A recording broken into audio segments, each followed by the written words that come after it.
So Akaruuru ko kakagendaje kateroje kahwa ebyaro bitarateye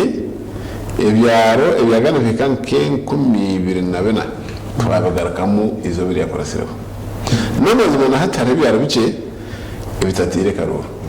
yes habuntewe na bundu wano nkumura karamuja yona imbere ndebera harimo cyaro kimwe echa amudati ishtazire Karuuru na nyuma wazize kubatere bayenda kurwaniramo abone yangu ko seru gesta bana mutaje kosa kastarata ko seru gesta abande byaro batire hatuno ndabyaro byona bije bakunganira ahangu bije futera batari muri gesta yanyu so tuze mbene mu mutakutera abanyankora ngo zimbira katama tekuzibira zindi kuri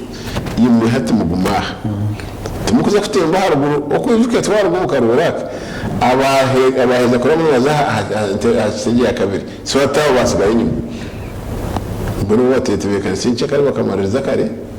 itu tubasiga nturondesa abandi ntugumiza mu bonto basigaye nyuma so Akaruuru ko kagenzire katyo abantu bengi batera abantu bengi barabamo